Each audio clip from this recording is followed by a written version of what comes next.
Go for it. All right, welcome everyone. It's good to see everyone in the new year. I'm really looking forward to this talk. It looks like we've got a good number of people on here.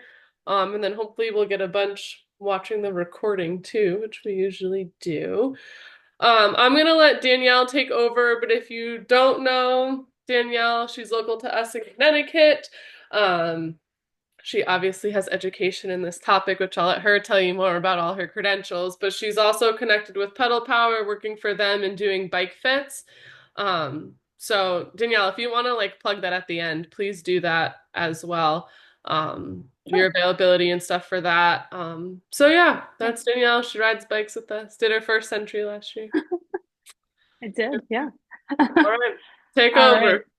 Well, thank you so much. Cool. So I thought today we'll just talk a little bit about nutrition for wellness while training. So not necessarily talking about fueling for training, but sort of like the behind the scenes things that need to happen for us to stay healthy and be able to continue to train that I think maybe aren't talked about as much, but um, need to be. Um, so let me just get this minimized here and then we can go.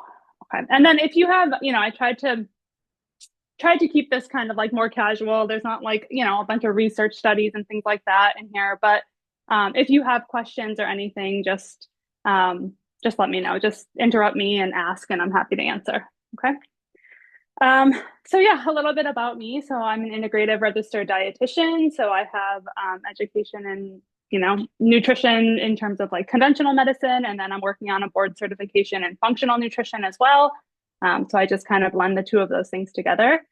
I've worked most of my dietetics career has been at Yale New Haven Hospital doing clinical nutrition there, but recently just kind of switched tracks a little bit. So started my own practice, seeing clients one on one and working in that space, which has been really fun.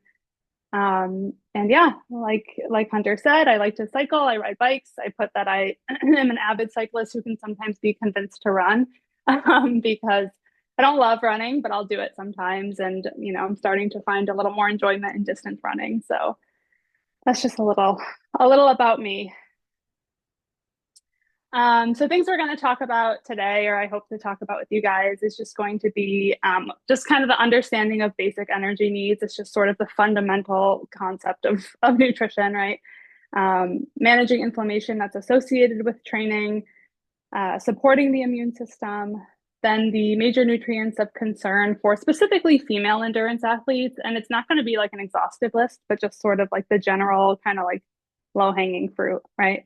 And then just a brief supplement 101, because I think anytime we talk about this topic, we should just talk about kind of like the safety behind supplements and just get a little bit of a better understanding of that. So the basics, right? So like I said, basics are going to be adequate intake, right? So undernutrition versus overnutrition. And what does that mean? So general intake, making sure we're having just enough calories in general to support our activity, but also enough calories to also support, right, like body function and just life itself. So whatever you're eating, however many calories you're eating, those are at first going to just go right towards vital organs, right? So heart, brain, lungs, and if we're not eating enough or eating extra to then support our activity, our running, our cycling, etc., you're going to feel those impacts, right? Especially with recovery. So making sure we're eating enough calories, making sure we're eating enough macronutrients. So that's the carbohydrates, the protein, the fat, and then also micronutrients, which I feel like this is the area that isn't discussed enough. Micronutrients are the vitamins and minerals, and then I always include polyphenols. So these are like plant substances or substances you only get from plant foods that provide antioxidants and anti-inflammatory benefits. Um, so, lycopene in tomatoes or resveratrol we hear in wine, right? So some of those kinds of components that we'll dig deeper into in a little while. So some factors that affect our energy needs. So I wrote biological sex, but really it's more like hormones specifically. And that's because those hormones impact body composition. And that's what has a bigger role in our energy needs. So muscle, for example, is more metabolically active than fat. So if we have a high body composition of muscle mass, right? We need to support that with more calories, with more protein. Genetics plays a role in our energy needs, as I'm sure some of us know. Activity, right? So how active are we? What kinds of activity are we doing? Are we lifting weights or are we, doing Ironmans? And then digestive capacity, ability to just absorb, and then our nutrient utilization. Or what that means is just like how able is our body to take the nutrients that we're eating and then use them to either make energy or produce enzymes or do whatever function it needs to do. Okay. So inflammation, I feel like gets kind of a bad rap. It's not always negative, right? It is a chemical response to tissue damage, to injury, or to infection, right? But it is necessary for healing sometimes. So we don't always want to look at inflammation as a bad thing. And when it comes to training, you can't avoid it, right? We're always going to have inflammation with training. So the issue here is when it becomes chronic, right? So acute inflammation is your body's gonna naturally find its way to kind of turn those signals off over time. But when we don't give our body the nutrients it needs to support anti-inflammatory responses, or we're not giving our body enough rest, then those signals never turn off, right? So then chronic inflammation leads to cellular damage. So we're damaging DNA, for example. We're damaging mitochondria. And those are, if anybody who took any science class, right, it's like the powerhouse of the cell, right?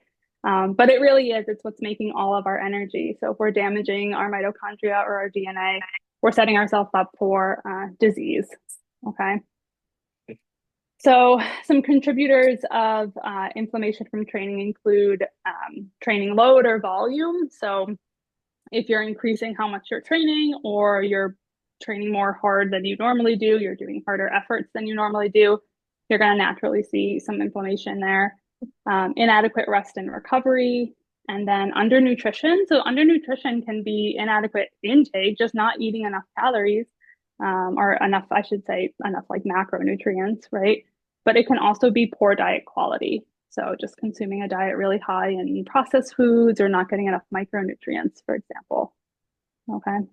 And then you can see here some of the things that like unmanaged inflammation can lead to.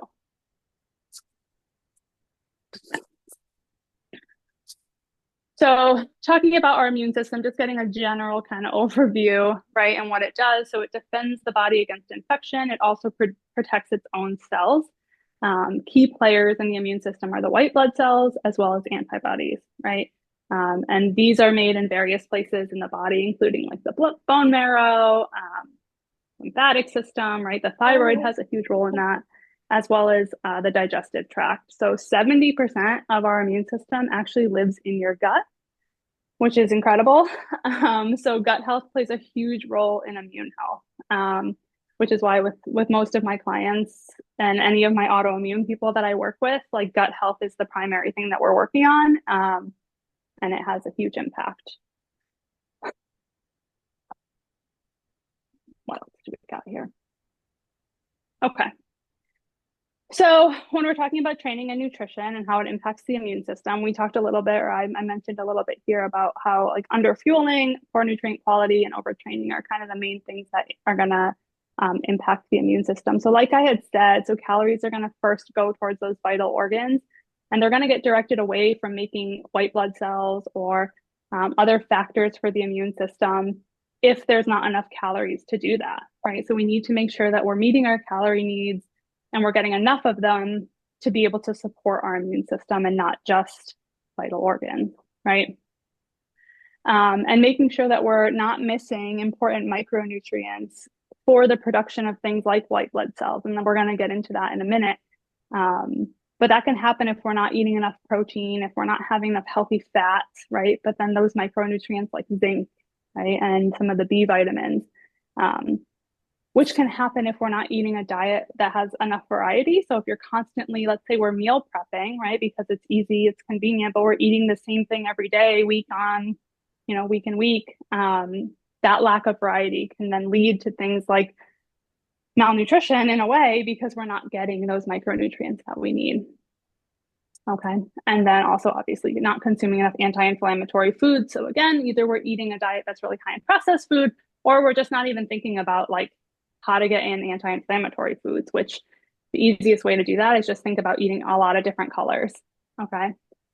Um, so we talked about poor nutrient quality. Some of the foods, in terms of nutrient quality, right? Making sure we're consuming enough of these micronutrients, but also being cautious of things like way too much added sugar, right?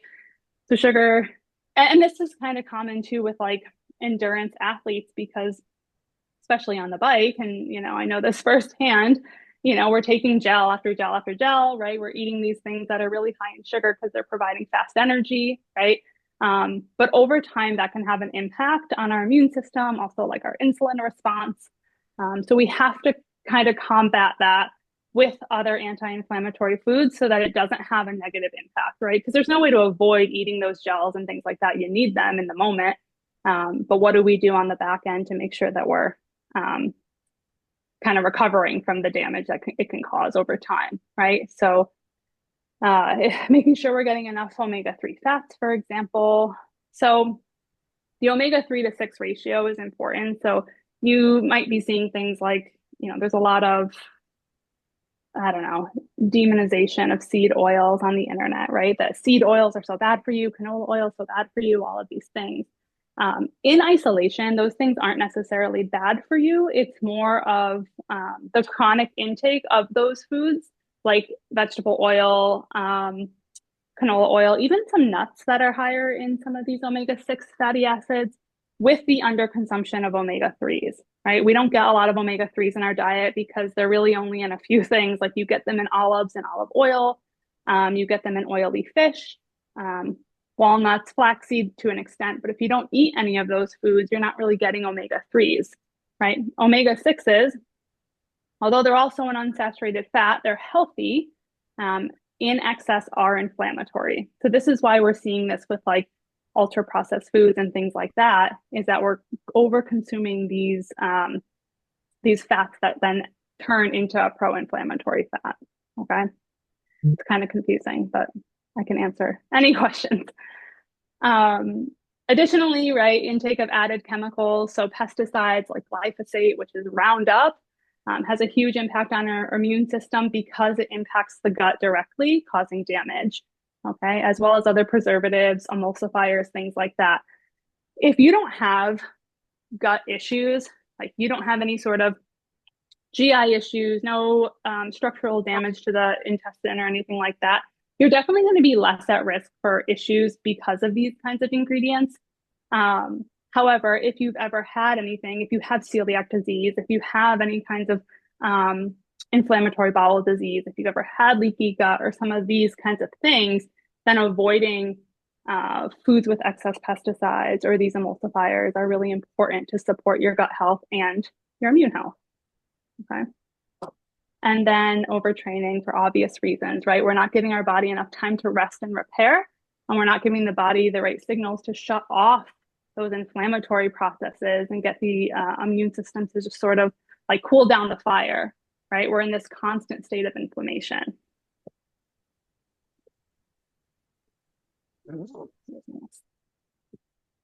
Okay. So nutrients for the immune system, right? So there are so many, and I could talk about this all day. This isn't an exhaustive list by any means, but we'll just kind of target these six for now, and we could always talk about more another time. But vitamin C, zinc, B12, omega-3 fats, protein, and selenium are the big ones that play a pretty big role in the immune system. Okay, and then I don't have the polyphenols piece on here. I think I have it on the next slide. So we'll dig into that a little bit. Okay, so vitamin C, right? So vitamin C is pretty easy to get in the diet. It's a water-soluble vitamin. It's in so many fruits and vegetables. Specifically, you find it in like citrus fruits, really high in cranberries, bell peppers, any berries, kiwi, broccoli, tomatoes. Generally not difficult to get through food.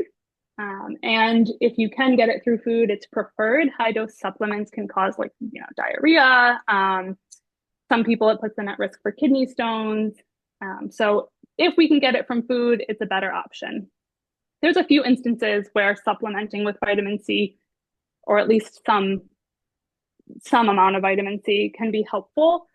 For example, like boosting the immune system. So if like in the winter time or like cold and flu season, you're around a lot of sick people, or you work in a hospital, or something like that, where you're constantly around sick people, upping your vitamin C intake for, a month or two wouldn't hurt, for that purpose. But like chronically taking high dose supplementations of vitamin C is not a good idea, even if it's water soluble.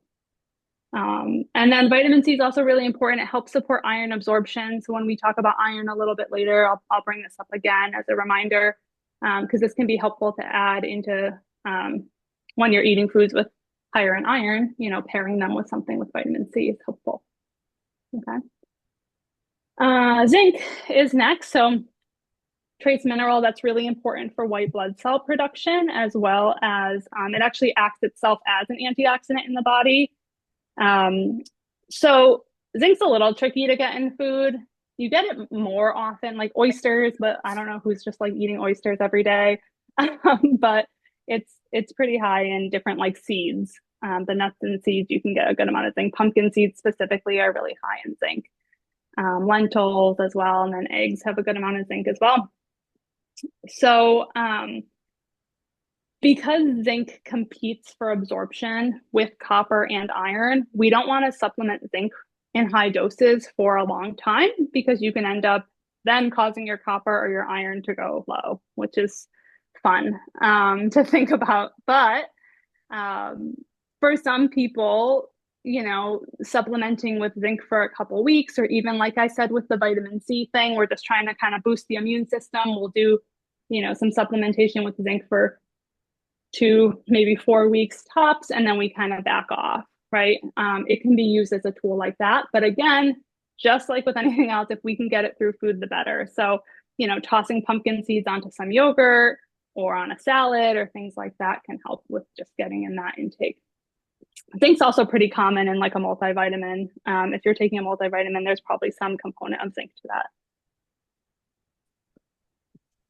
Moving on to selenium, another trace mineral, really important for thyroid function. It's also a cofactor in something called glutathione, which is one of the major antioxidants in the body.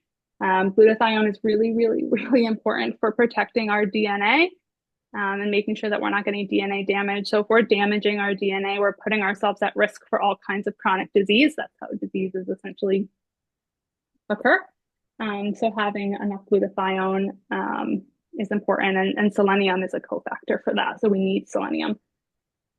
Really, really high sources of selenium in Brazil nuts. You could eat like 2 Brazil nuts a day and you got like your daily dose of selenium. So not hard to get through diet, believe it or not. So that's a good one. Protein, pretty well understood in terms of where protein falls. So meat, fish, eggs, dairy, also in beans and nuts, tofu, things like that. Pretty simple. It's protein's really important for making anything in the body. Everything starts as amino acids. We need protein. So if we don't have enough of those, we can't make white blood cells. We can't make antibodies and antioxidants. Okay. Then there's our B vitamins. There's a whole slew of them. They're water soluble, so most likely not going to become toxic to some extent. We'll dive a little deeper later.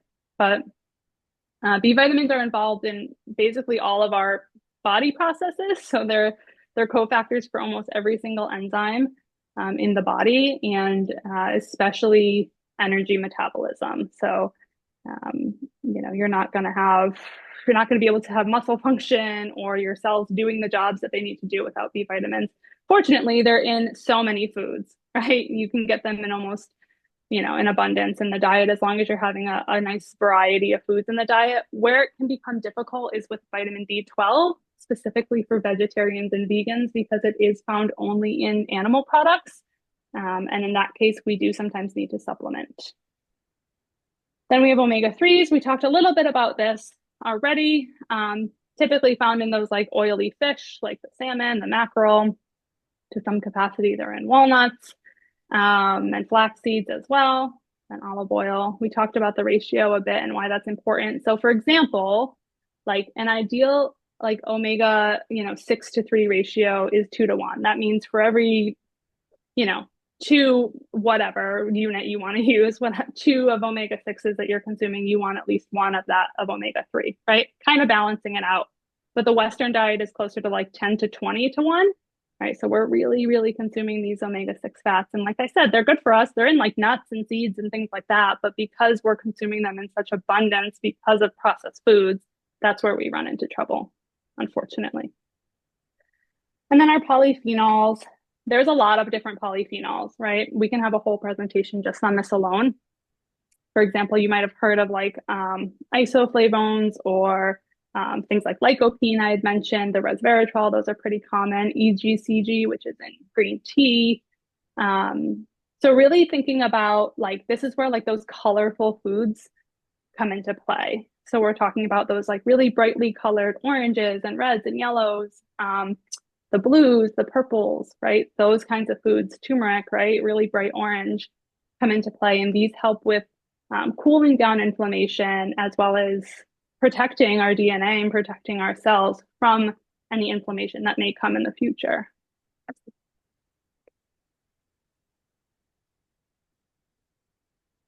Okay. So nutrients of concern for specifically the female athlete. Like I said, this isn't like an exhaustive list. This is just kind of like the main ones. There's definitely more, depending upon a lot of different factors like your health, your genetics, what you do for a sport, etc. But these are the main ones that are pretty common in terms of either deficiencies or risk for those things.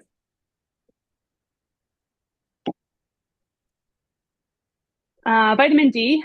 Most of us are deficient in vitamin D if we live on the East Coast, especially in the winter.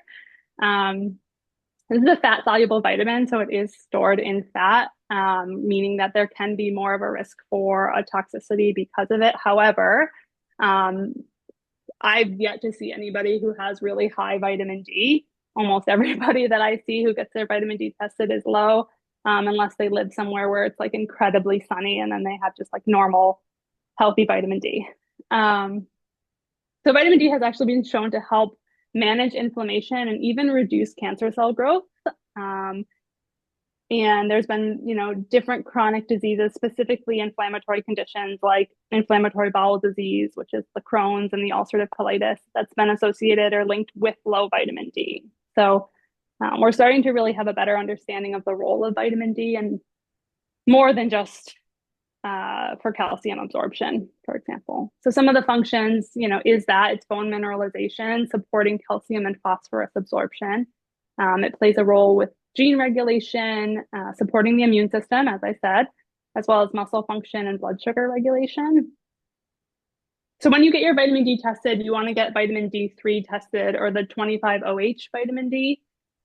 Deficiency is going to be anything less than 20 nanograms per liter. So there's definitely some variability in terms of what's considered optimal, but generally speaking, greater than 30 nanograms per milliliter is where we want to be, really closer to that like 40 to 70 range. So any kind of athlete, really any athlete, anybody with like GI issues or any kinds of things like that, I usually am pushing closer to like 40 to 50 nanograms per milliliter is like the range I'd like to see for people. Most of us are pretty deficient and pretty low in vitamin D. So you can look here, you see like the RDA, right, which is the recommended daily allowance. For vitamin D, we really should consider like this RDA as like a minimum, right? This thing was last updated in 2011. It hasn't been updated since. It was low then, it's low now. It's pretty much consensus across most, healthcare modalities that this is, too low. We should really be getting at least 2,000 IUs per day for most people. 600 is nothing. So risk for deficiencies includes poor sunlight exposure or just you're out in the sun, but you're always covered up, for example, and we can't get that. It needs to actually make contact with the skin to be able to make vitamin D. Any kind of liver, kidney issues, because both are required for the activation of vitamin D2 to the active form, which is D3. Any kind of poor absorption, this can be GI related, or a diet with poor nutrient quality is another thing. So you can see the food sources. Vitamin D is tough to like get 2000 IUs in food alone, unless you're like chugging cod liver oil, which no one's doing. But you can see, I mean, 3 ounces of salmon, you're at 570 IUs. Like, okay, great, but you're not eating like 9 ounces of salmon or more a day, right? You're going to eat your 3 ounces and move on. So it's not uncommon to supplement with vitamin D. Um, Something to consider when supplementing with vitamin D is getting a supplement that also has vitamin K2. Specifically, it should say from MK7. This is because vitamin D helps with the absorption of calcium, right? But this K vitamin, vitamin K2, helps to make it so that that calcium is shuttled towards bone mineralization and not calcification of our arteries, which can happen sometimes if we're absorbing too much calcium. Okay. Does anyone have any questions or anything right now? You go to your place. Okay. No, please. Let me just see here. I'll ask a question about the Okay. vitamin D. Is that something you're supplementing all year, mostly in the winter time? Does it person dependent? It's kind of person dependent. Honestly, like for most people, I supplement it all year. In the winter, it'll be definitely like a higher amount, but I don't think there's anything wrong with like supplementing, especially for like athletes, right? Like 2000 IUs every day is pretty standard. In the winter time, I have people going up a little higher, 4,000, 5,000, that kind of thing. Yeah. Okay. Okay. That's a good question. So calcium, moving on.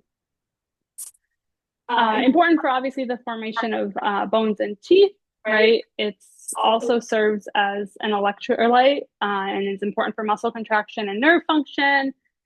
Plays a role in enzyme function as well as blood clotting, and then heart rhythm as well. And we'll talk about that when we talk a little bit about electrolytes, how that plays a role too. So similar to vitamin C, it's better to get calcium from food if possible. However, sometimes we do have to supplement. This isn't like it's not as easy to get calcium for folks who aren't consuming dairy, for example. They may have some issues. So better to get calcium from food if possible. Okay, supplements aren't always well absorbed, and again, they can cause kidney stones or increase your risk for kidney stones. And then just like we talked about with the vitamin D, too much calcium supplementation can increase your risk for calcification of the arteries, which is not ideal. So risk for deficiency includes poor vitamin D status, poor absorption, and diets with poor nutrient quality. So oftentimes we need, it kind of depends on the calcium source, but for food-based calcium, we need to have, and this is going to be common kind of across the board, adequate stomach acid for absorption. So if we're in a state where we have low stomach acid, we're on medication that impacts stomach acid production, we may not have as good of calcium absorption. There's other medications that can impact calcium absorption too. Sometimes the birth control pill or other kind of hormone replacement therapies can impact calcium as well. Okay.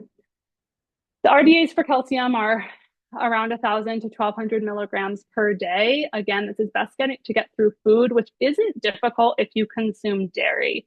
If you don't consume dairy, it can be a little bit more difficult to get that full amount through food. So often with athletes or folks who are vegetarian or vegan or just don't tolerate dairy, we might supplement some degree of calcium, maybe 500 milligrams a day or something like that, but not typically not the full amount.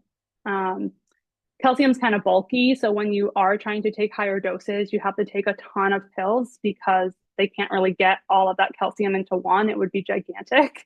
So it's not a fun supplement to have to do too often. Okay. Peak bone mass typically occurs between age 19 and 30, usually younger for women, like in that 19 or kind of mid 20s range. Usually you're at peak bone mass by your 30s. So making sure you're getting enough calcium and vitamin D in those younger years is really important. And then maintaining that vitamin D and calcium to maintain bone mass going forward. Okay. In addition to some of these non-dairy sources, right? Like you can see on this list, this food list, some leafy greens, like the collard greens, for example. So those tend to be higher in calcium. However, the absorption isn't that great because leafy greens have oxalates in them, which bind calcium. So you're going to get some calcium from them, but it's unlikely, for example, that in that 1 cup of collard greens, you're going to get all 266 milligrams, right? It's just, you're not going to absorb it all. So the needs are kind of higher when you're getting mostly, non-dairy sources. And that's why supplementing usually has to occur in that case. When it comes to testing, so calcium is really tightly regulated by the body in the serum, meaning that if you're going to get a blood test of calcium, it's not going to necessarily reflect your calcium stores. It's just going to show serum calcium, and that moves up and down based on a whole different other like physiological things that have nothing to do with bone mass. So if you're trying to get calcium tested to just assess bone mass, it's so much better to get a test of like bone mineral density and then use that to kind of dictate calcium intake from there or need for supplementation. Next is iron. Super important. So it is important for the production of red blood cells. It also produces the protein hemoglobin, which is important for oxygen transport to everywhere throughout the body. Okay, it's important for DNA synthesis, energy metabolism, plays a role in our immune system, and then our mitochondria as well. So risk for deficiency, again, always poor absorption. This is similar to the calcium situation where if you have low stomach acid, your absorption of calcium is going to be poor. Any sort of intestinal surgery in like the first or second part of the small intestine is going to inhibit or reduce absorption because that's typically where it's absorbed. As well as any inflammation or actual structural damage of the small intestine. So, for example, folks with celiac disease have less capacity to just absorb this nutrient. Okay, obviously, diets that aren't high in calcium or in iron. Any situation where we have increased red blood cell breakdown. So this has to do. This is big with runners, right? So this actually happens just naturally with running. The constant like pounding on the pavement actually causes red blood cells to rupture naturally. This is just what happens. And this is why runners are anemic a lot or have low iron, is because they're constantly kind of breaking these red blood cells and losing iron that way. And the lifespan of a red blood cell is like around 4 months. So, if you're running multiple times a week, breaking down blood cells over and over, at some point you're going to be in a deficit here where you're not producing as much as you're kind of breaking down, right? And this is where we end up seeing low iron. Typically, you'll also see low red blood cells on a blood test as well. And then obviously blood loss. So for women, that's just if you're having a normal monthly menstrual cycle, you're having blood loss, that's going to come with some iron loss there. Okay. So testing, when we test for iron, we want to do a full iron panel that includes serum iron, iron saturation, TIBC, which is total iron binding capacity, as well as ferritin, and then also getting a CBC. So your complete blood count is what's going to show your hemoglobin, your hematocrit, all of those numbers, okay? The reason for this is that serum iron isn't enough to show whether or not you're low in iron. Serum iron and hemoglobin are going to be some of the last indicators to show that they're low. So by the time serum iron is low, you're already like, your tank's empty, right? It's going to take so long to build up. We don't want to do that. This is where ferritin comes in. So ferritin's our storage form, okay? And that's going to respond more quickly. So ferritin's going to kind of start dipping down before anything else, and it gives you more of an opportunity to then address the issue before it becomes a really big issue, okay? Now, the range of ferritin, like the ideal range, is insane, like 30 to 300 nanograms per milliliter. And it kind of varies based on lab, but regardless, it's always like so broad, right? Um, Really, ideally, anything over 40 for anybody who's, and especially an endurance athlete, is ideal. Typically, under that, you're going to start to feel it, right? So you're going to start to feel more fatigued, having more muscle weakness, probably like short of breath. Efforts are going to feel harder, like um, efforts that were either once easy or just sort of like these normal, casual kind of efforts for you are now really difficult. You're on the bike and you're, putting out, however many watts is comfortable for you, but now it feels so hard, right? These are usually kind of indicators that, okay, maybe my ferritin's starting to dip, right? When our iron gets low too, we can be, you feel really cold, like hands and feet get cold, your hair is kind of brittle, your nails are brittle. Those are some indicators of low iron. Okay, so the RDA is there.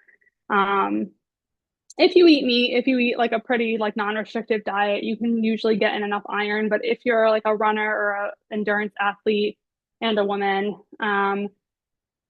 you probably need some sort of supplementation every now and then. Because iron, again, we're back to that kind of competing for absorption with the zinc and copper thing.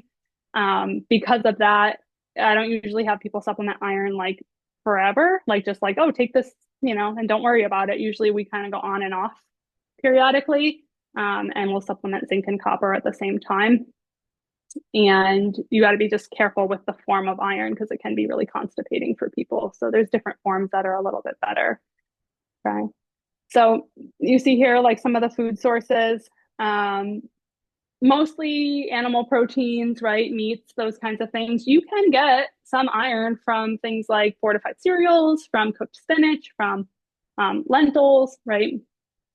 This is where consuming something with vitamin C can help with the absorption too. So for example, let's say like you're doing like beef, right? You're making like meatballs, you're having that with tomato sauce. Awesome, right? We just paired some vitamin C with that. You're doing spinach, you also cooked up some bell peppers or something like that. So these are just ways to kind of use food to in like a symbiotic way so that they can support each other and you can actually absorb nutrients a little bit better.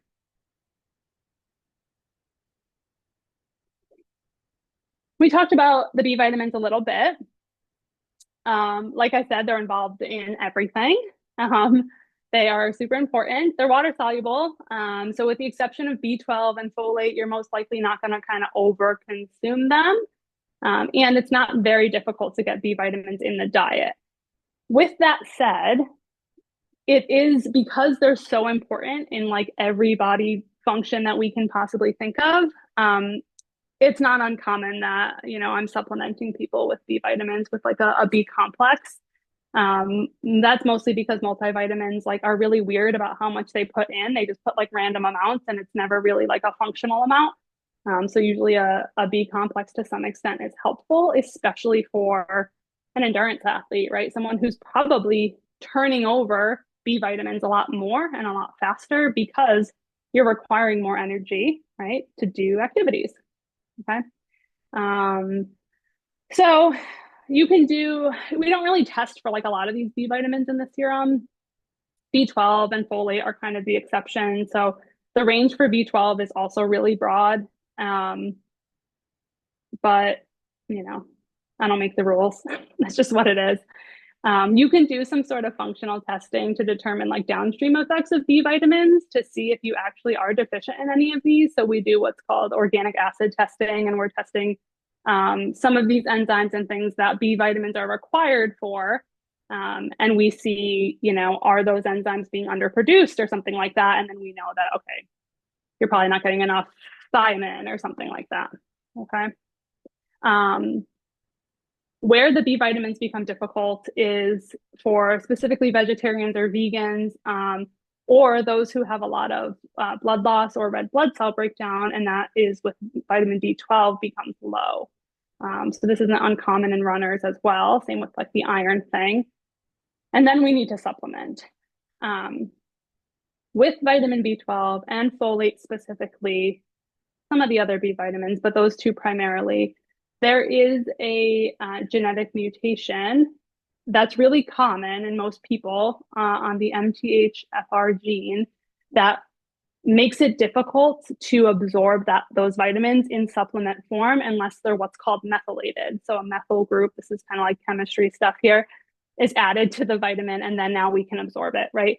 So a lot of times you'll see this on vitamins, like it'll be like methylated B vitamin, right? That's what that means. Pretty much no risk to giving somebody who doesn't have that genetic mutation a methylated vitamin, they'll be fine.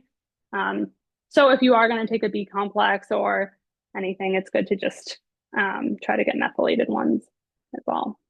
Okay.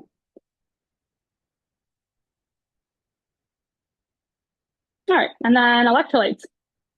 Super important. We all know about this, right? For the most part. So mainly we're talking about sodium, potassium, magnesium, and to some extent calcium. Okay. Electrolytes are important for maintaining fluid balance, right? We need them for muscle contractions and relaxation. So you've cramped up on a run or on a swim or anything, you know about this. And for proper heart rhythm and for heart rate. So you'll see this on if you're out running or riding your bike on a really, really hot day, let's say like, end of July, right? You're out doing like a 3-4 hour ride, something like that. And, you're maintaining a steady amount of effort. Your watts are the same, but you're not hydrating. You'll start to see your heart rate drift, right? Your heart rate's coming up because you're getting dehydrated, right? You can't maintain that same heart rate without having enough of those electrolytes to keep everything stable. Okay. So we have increased losses with anything where we're losing fluid. So sweating, diarrhea, vomiting, right? And losses per hour they vary tremendously with a ton of different factors, right? How hot it is outside, what the humidity's like, genetics, right? Just our sweat rate isn't consistent. You can calculate your sweat rate or at least get like a general idea if you weigh yourself before you go out for a workout and then weigh yourself when you come back. There's some calculators online and you can do a little bit of math to figure it out. And I can talk to you about that too if you wanted to know how. It's not like 100% accurate, but it's helpful for sure to know because a loss of 2% of your body weight can impact your performance. So think about like a 130-pound athlete, right? 2% of that is 2.6 pounds, which turns out to be 1.2 liters. So it's not a ton. Like if this person is a sweaty person, right? They just sweat a lot, they can lose that in an hour. Okay. And if they're not rehydrating and staying on top of it, they're going to feel that loss in performance. It happens quick and it's hard to recover when it does. So not just replacing with water, but also prioritizing electrolytes. Specifically, sodium is really important. And then potassium and magnesium kind of fall next. Calcium, you don't need as much of. With the sodium, you can replace sodium with just salt, right? So a teaspoon of salt, like 2,300 milligrams of sodium. So you can just be using a little bit more salt on your food. Unless you're using like a mineral salt, you're not really going to be getting potassium or magnesium from that.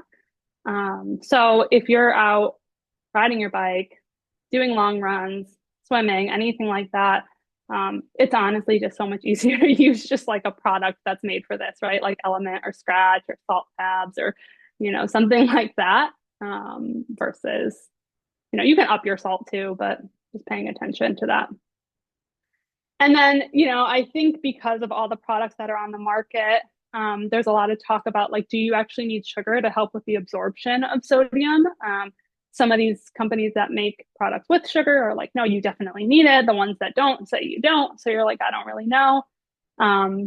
Just know that glucose or sugar can help support sodium transport. It's not going to hurt, but it's not required. Sodium will transport and it'll move fluid without glucose. But it doesn't hurt if it's there. Okay. So. All right, so this is my little supplements 101 for you because I think it's really, really important to talk about this. And this is something I stress with um, all of my clients too. It's just being really cautious of where we're buying supplements. So the supplement industry is like somewhat unregulated, and I say that because it's considered like a subcategory of food. This is how the FDA considers it. Um, so companies aren't really required to provide any evidence of product safety or efficacy before marketing. They can just like put out a supplement on the market, and they don't need to tell the FDA about the new supplement. It's essentially considered safe until proven otherwise, which means unless there's like a report of an adverse event or something happens where the FDA is notified, the supplement's considered safe, right? So you have to be careful. Because there's really no guidelines in terms of like what they have to do to meet safety requirements. With the exception of manufacturing practices, there's some guidelines there and labeling guidelines. So they cannot make false claims. They can't say, this vitamin D is going to make you run a 2-minute mile or something crazy. But, uh, you know, they can put something out on the market. Companies can put something out on the market that, doesn't have what it doesn't have 1,000 milligrams of vitamin D in it, right? It only has 200 milligrams of vitamin D in it. And you wouldn't know unless something got reported and it got tested. Okay. So looking for things like good manufacturing practices on a label, you'll see like CGMP will be on the label or on the company's website. So GMPs are quality assurance guidelines that act as like a framework of controls for supplement manufacturers. So just higher safety guidelines, making sure they're sourcing from appropriate places and safe places, controlling manufacturing practices, making sure the environment's safe and that things aren't going into the product that shouldn't be. And it's a third party thing. It's not associated, it's not an FDA requirement. So not everybody has to be GMP certified, but it takes a little effort to get this certification and requires them to maintain these guidelines. So it's just kind of like another control point to know you're getting like something of a little more quality. And then this is where third party testing comes in. So I tell people to like strictly stick to supplements that are third party tested. Okay.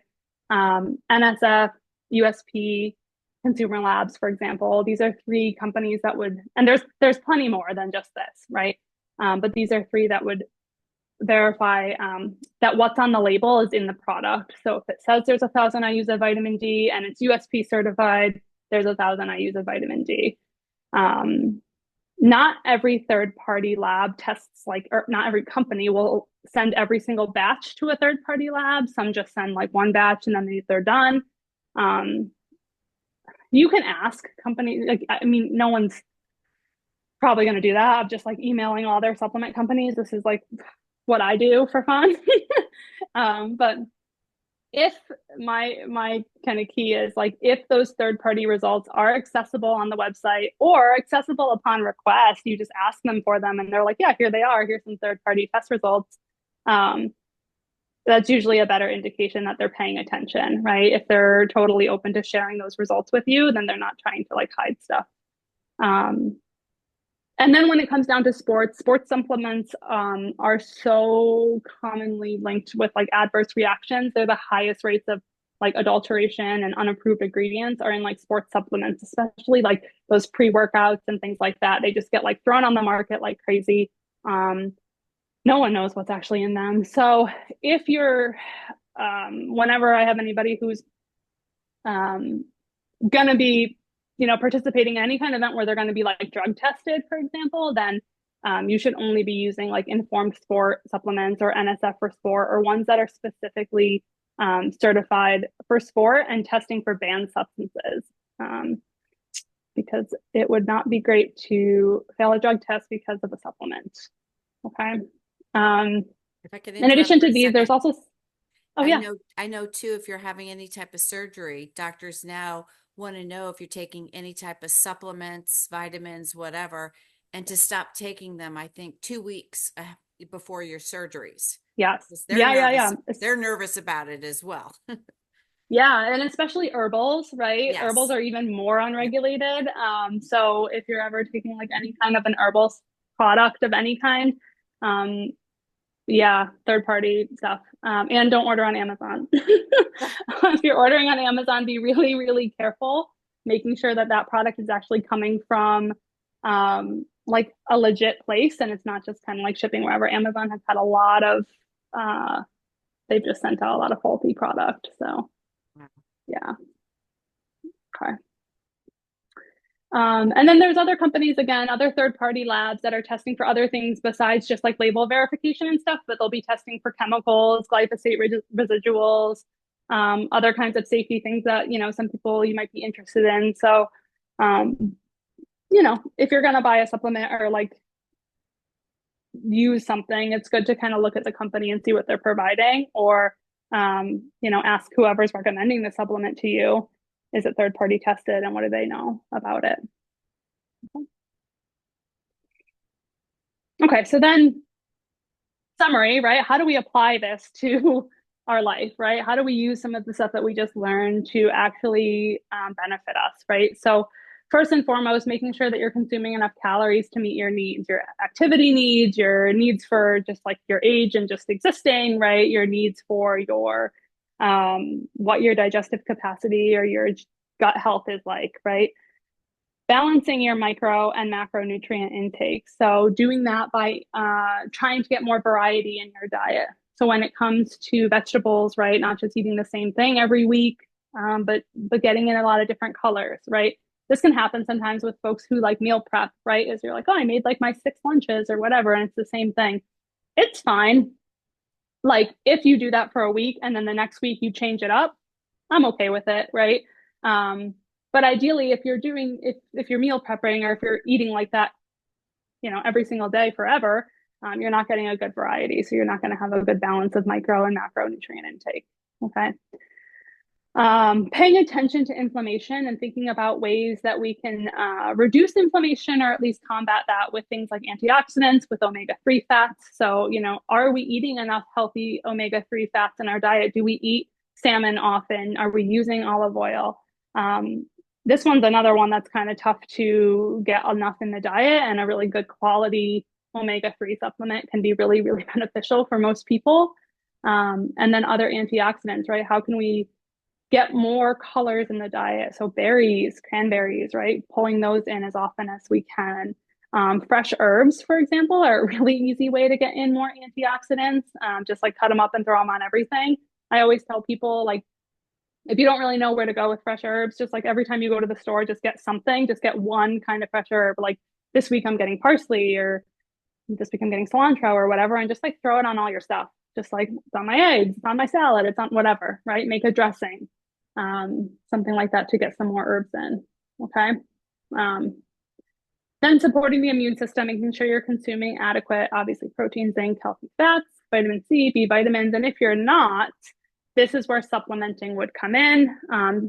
Ideally, working with a provider who can help you in terms of supplementing, making sure that, you know, they're back checking like what vitamins are you already taking, what supplements are you taking, what meds are you on, and making sure that nothing's interacting poorly. Okay, because that's also important.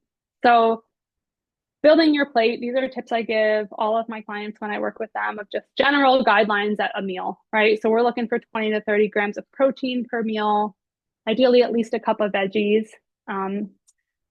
Carbohydrates should be rich in fiber, so whole grains, whole fruits, or starchy vegetables.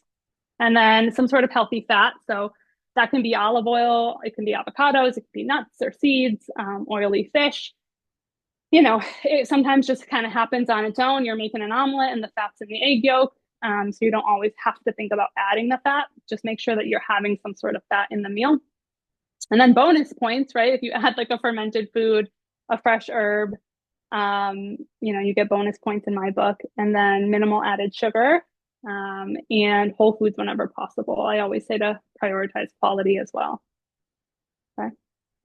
And then just little fun things for you guys. I tossed on a bunch of recipes here for you. Okay. So I can share this slide deck if you want with everybody. If you want, like, I can send it to Hunter. She can send it out if you want, just so you guys can have these recipes. Thank you so So the much. Power Bowl. Yeah. So this is kind of like a grain bowl, right? And you can really just use these guidelines to make whatever kind of grain bowl that you want. And sometimes I'll even do like half a cup of grain or something like that. And greens as well, right? Like I'll also throw in some arugula or some sort of lettuce, right?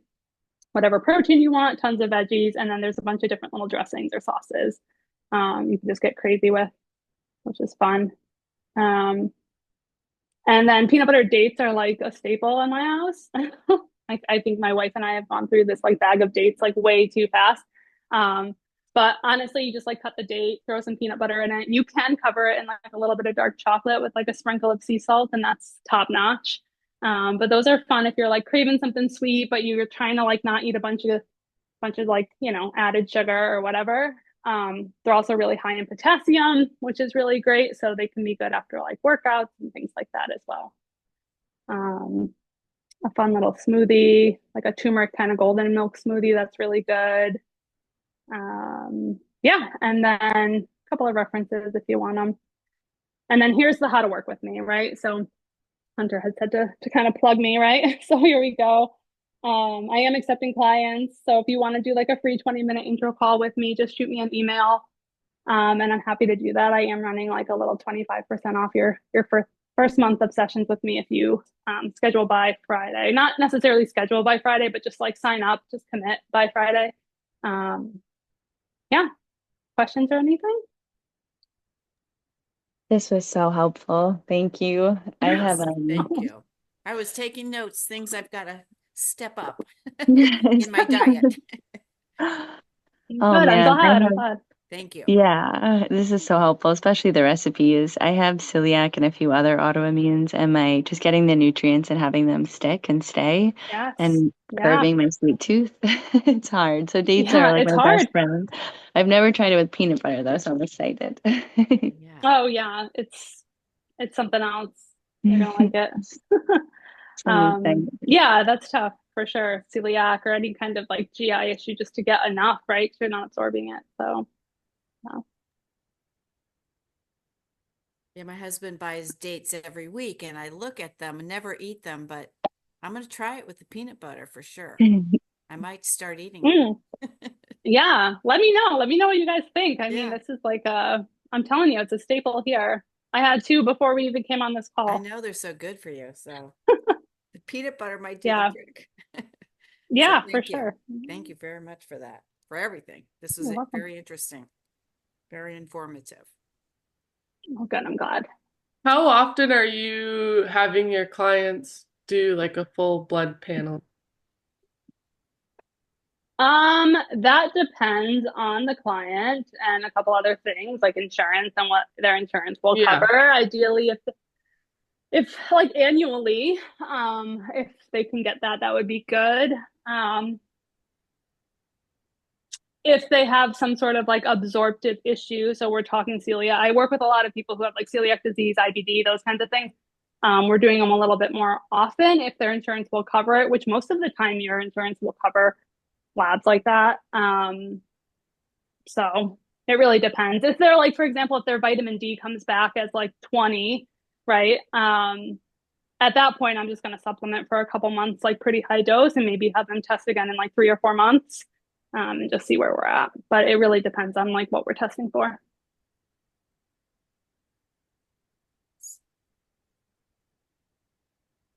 Does anyone else have questions? One last question. Do you accept insurance?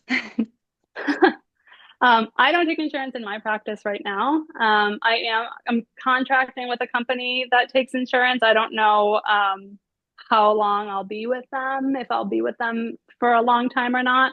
I can see you through that company and take insurance. However, if I were to leave, this is always kind of my warning, is like if I'm going to leave that company, like I can't take you with me. Right. You're technically their client. It'd be a non-compete. Um, yeah, but I'm not taking insurance currently, unfortunately. It's just No, I get it. I don't, challenging. yeah, I don't in my private practice either. And I appreciate Yeah, the discount. Thank you.